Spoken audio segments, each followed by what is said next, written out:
നമസ്കാരം എല്ലാവർക്കും. ഗിരീഷ് സാറാണ്. ഇതൊന്നും പഠിക്കണ്ട, ടെൻഷൻ വേണ്ട. ഇത് വളരെ ഇമ്പോർട്ടൻ്റ് ആയിട്ടൊരു വീഡിയോ ആണ്. സ്കിപ്പ് ചെയ്ത് കാണാൻ നോക്കുക. നിങ്ങൾക്ക് ഒരുപാട് പ്രയോജനം ചെയ്യും. കാരണം നമുക്കറിയാം +2 +1 ഒക്കെ പബ്ലിക് എക്സാം, +2 ഒക്കെ വരുമ്പോഴത്തേനും പബ്ലിക് എക്സാം വരുമ്പോൾ നമ്മൾ ഒരു പ്രാന്ത് പിടിക്കും. കാരണം പ്രാക്ടിക്കൽ എക്സാം കഴിഞ്ഞ് ഒരു ലഗാനിരിക്കുന്ന സമയത്താണ് മോഡൽ എക്സാം വരുന്നത്. മോഡൽ എക്സാം കഴിയുമ്പോൾ ഉടൻ പബ്ലിക് എക്സാം, ഒരു 8 ദിവസം കഴിയുമ്പോൾ പബ്ലിക് എക്സാം വരുന്നു. റെസ്റ്റേ ഇല്ല. അന്നേരം എല്ലാവരും വിചാരിക്കുന്നത്, കുറേ പേരെന്ത് ചെയ്യും, 10 ചാപ്റ്റർ പഠിച്ചുകൊണ്ട് പോകും. 10 ചാപ്റ്ററിനകത്ത് 1-2 പോർഷൻ വെച്ച് പഠിച്ചുകൊണ്ട് പോകും. അത് ഇപ്പോൾ ചിലപ്പോൾ ചോദിക്കും, ചോദിക്കാതിരിക്കും. ആകെ ഡിപ്രഷനായി പബ്ലിക് എക്സാം കുളമാക്കും. ഇത് പണ്ട് മുതലേ ഉള്ള കാര്യമാണ്. നല്ലത് എന്തെങ്കിലും ഒരു മോട്ടിവേഷൻ പറഞ്ഞു തരാൻ ചിലപ്പം ഒരു 90% കുട്ടികളുടെയും മനസ്സിലോട്ട് എത്തത്തില്ല. അതുകൊണ്ട് ദയവ് ഇത് നല്ല വീഡിയോ ആണെങ്കിൽ നിങ്ങൾ ബാക്കിയുള്ളവരിലേക്ക്, കുഞ്ഞുങ്ങളിലേക്ക് ഷെയർ ചെയ്യുക. കുട്ടികളിലേക്ക്, നിങ്ങളുടെ സുഹൃത്തുക്കളിലേക്ക്, ഫ്രണ്ട്സിലേക്ക് ഒന്ന് ഷെയർ ചെയ്യുക. ഗ്രൂപ്പുകളിലേക്ക് ഷെയർ ചെയ്യുക. ഈ പറയാൻ പോകുന്ന കാര്യങ്ങളൊന്ന് ശ്രദ്ധിച്ച് കേൾക്കുക. നമുക്ക് പ്രാക്ടിക്കലൊക്കെ ഏകദേശം മിക്കവാറുള്ള സ്കൂളുകളിലൊക്കെ തീർന്നു തുടങ്ങി. ഫെബ്രുവരി 15-നാണ് മോഡൽ എക്സാം. +1-നും +2-നും രണ്ടുപേർക്കും കോമൺ ആയിട്ടാണ് കാര്യം പറയുന്നത്. നന്നായിട്ട് പഠിക്കുന്ന കുട്ടികളെല്ലാം പഠിച്ചുകൊണ്ട് പോകും. നന്നായിട്ട് പഠിക്കുന്ന കുട്ടികൾ കേരളത്തിൽ ഒരു 20% ഉണ്ട്, ഫുൾ മാർക്ക് കിട്ടും, എല്ലാം പഠിച്ചുകൊണ്ട് പോകും. അത് നല്ല കാര്യം.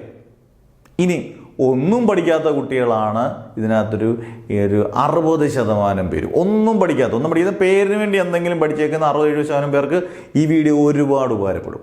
നിങ്ങൾ ചെയ്യേണ്ട ഒറ്റ കാര്യവും, ഒരു അധ്യാപനം എന്നുള്ള രീതിയിൽ ഇത് 100% സക്സസ്. നിങ്ങൾ ആലോചിച്ച് നോക്കണം, ചിന്തിക്കണം. ഇത് പറഞ്ഞതിന് ശേഷം നിങ്ങൾ ഇപ്പോൾ ഫിസിക്സ്, കെമിസ്ട്രി, മാത്സ് ഏതായിക്കോട്ടെ, പഠിക്കുന്ന ഒരു 5-6 ചാപ്റ്റർ. ഇപ്പോൾ ഫിസിക്സിൻ്റെ ആദ്യത്തെ 4 ചാപ്റ്റർ ഭയങ്കര വെയിറ്റേജ് ഉള്ള ചാപ്റ്ററാണ്. പിന്നെ ചെറിയ 2-3 ചാപ്റ്റർ, മൊത്തത്തിൽ 14 ചാപ്റ്റർ ഉണ്ടെങ്കിൽ ഒരു 6-7 ചാപ്റ്റർ വൃത്തിയായിട്ട് കംപ്ലീറ്റ് പഠിച്ചുകൊണ്ട് പോവുക. ഇപ്പോൾ ഓർഗാനിക് കെമിസ്ട്രി എടുക്കുന്നു, +1 +2 ആയിക്കോട്ടെ. ഓർഗാനിക്കിൻ്റെ +2കാരാണെങ്കിൽ ഓർഗാനിക്കിൻ്റെ ഒരു 2 ചാപ്റ്റർ 3 ചാപ്റ്റർ പഠിക്കുന്നില്ല.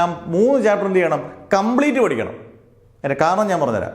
ഇനി +1കാർ ഫിസിക്സ് പഠിക്കുന്നെങ്കിൽ ഒരു ആദ്യത്തെ 6-7 ഗ്രാവിറ്റേഷൻ വരെ വൃത്തിയായിട്ട് അങ്ങ് പഠിച്ചുകൊണ്ട് പോവുക. എന്നു പറഞ്ഞാൽ അതിനകത്തുനിന്ന് വേറെ ഒന്നും കളയാത്ത രീതിയിൽ എല്ലാ ആപ്ലിക്കേഷൻ ക്വസ്റ്റ്യൻ ഉൾപ്പെടെ മൊത്തം പഠിച്ചുകൊണ്ട് പോവുക. അന്നേരം അറിയോ, പഠിക്കുന്ന പാഠം ഗംഭീരമായിട്ട് പഠിച്ചാൽ പിന്നെ നമുക്കൊരു എക്സാം വരുന്നുണ്ട്. ഏതാ? പബ്ലിക് എക്സാമിന് ഇത് നല്ലപോലെ ഗുണം ചെയ്യും. അല്ലെങ്കിൽ എന്ത് പ്രശ്നം അറിയോ, അതും അറിയത്തില്ല, എവിടെങ്ങാണ്ടൊക്കെ എന്തൊക്കെ ഓർമ്മ നിൽക്കുന്നു. നല്ലപോലെ പഠിച്ച കാര്യങ്ങൾ നമ്മൾ മറക്കത്തില്ല, അത് ഉറപ്പാണ്. അന്നേരം നിങ്ങൾ ചെയ്യേണ്ട ഇത്രയേ ഉള്ളൂ. വളരെ സിമ്പിളായിട്ട് പറഞ്ഞാൽ, പഠിക്കുന്ന ചാപ്റ്ററുകൾ നല്ല ഭംഗിയായിട്ട്, വൃത്തിയായിട്ട്, തറവായിട്ട് അങ്ങ് പഠിക്കുക. അത്രയും മാത്രമേ ഉള്ളൂ. ടെൻഷൻ അതോടുകൂടി ഇല്ലാതെ. പിന്നെ നമ്മുടെ മോഡൽ എക്സാം കഴിയുമ്പം പരീക്ഷയുടെ ടൈം അനുസരിച്ച് അന്നേരം മാഷ് ഓരോരോ വീഡിയോ എങ്ങനെയൊക്കെ ചെയ്യാമെന്ന് സ്റ്റഡി ചലഞ്ചും എല്ലാം ഇട്ട് തരും. ആദ്യം നമ്മുടെ മനസ്സിലുള്ള ഭയം ഒക്കെ അങ്ങ് കളയണം. നമുക്ക് എല്ലാ രീതിയിലും നമുക്ക് ഫുൾ മാർക്ക് മേടിക്കാനുള്ള സിറ്റുവേഷൻസ് എല്ലാ രീതിയിലും ഉണ്ട്. ഫുൾ മാർക്ക് കിട്ടാനുള്ള ക്വസ്റ്റ്യൻസ് തയ്യാറാക്കാം, എല്ലാ രീതിയിലും ചെയ്യും. അന്നേരം നിങ്ങൾ ടെൻഷൻ വേണ്ട. ഇപ്പം നിങ്ങൾ മോഡൽ എക്സാമിന് തയ്യാറാകുന്ന കുട്ടികൾ ഈ ഒരു രീതിയിൽ മാത്രം മതി. വ്യക്തമായിട്ട് പഠിക്കുന്ന ചാപ്റ്ററുകൾ മാത്രം, അത് കുറച്ച് ചാപ്റ്ററുകളെ പഠിച്ചുള്ളെങ്കിലും അത് വൃത്തിയായിട്ട് പഠിച്ചുകൊണ്ട് പോവുക. അങ്ങനെ ചെയ്താൽ നോ ടെൻഷൻ, നോ വറീസ്. നല്ല സിമ്പിളായിട്ട് പോയി അറിയാവുന്ന നല്ല വൃത്തിയായിട്ട് പഠിക്കുന്ന സംഭവം നല്ല വൃത്തിയായിട്ട് എഴുതാം. അങ്ങൊന്നും ഇങ്ങനെ എന്തെങ്കിലും എഴുതിയിട്ട് കാര്യമില്ല. അത് നമുക്ക് പബ്ലിക് എക്സാമിന് പ്രയോജനം ചെയ്യത്തില്ല. ഇതാകുമ്പോൾ പബ്ലിക് എക്സാമിന് നല്ല അടിപൊളിയായിട്ട് പ്രയോജനം ചെയ്യും. നിങ്ങളിത് ചെയ്ത് നോക്കിക്കോ. നിങ്ങളുടെ സീനിയേഴ്സിനും പറഞ്ഞു കൊടുത്തിട്ടുള്ളതാണ്, നിങ്ങൾക്കും പറഞ്ഞു തരുന്നതാണ്. ഉറപ്പായിട്ടതൊരു 100% സക്സസ്സിലേക്കുള്ള നമ്മുടെ യാത്രയാണ്. മോഡൽ എക്സാം കഴിഞ്ഞതിന് ശേഷം എങ്ങനെ നമുക്ക് ബാക്കിയുള്ളത് പിടിച്ചെടുക്കാം എന്ന് പറഞ്ഞുതരാം. ഇതിനകത്ത് നോട്ട് ദി പോയിന്റ് എന്ന് പറയുന്ന പോലെ, സിനിമയിൽ ഇപ്പോൾ ആദ്യം പ്രത്യേക ഇതെന്ന് പറഞ്ഞൊരു നോട്ടിഫിക്കേഷൻ പോലെ സിനിമയുടെ സ്ക്രീൻ എഴുതി കാണിക്കുന്ന പോലെ എല്ലാം പഠിക്കുന്ന കുട്ടികളെല്ലാം പഠിച്ചിട്ട് പോകും. ഒരു കുഴപ്പമില്ല. ഞാൻ എല്ലാം പഠിക്കുന്ന കുട്ടികളെ അല്ല പറഞ്ഞത്.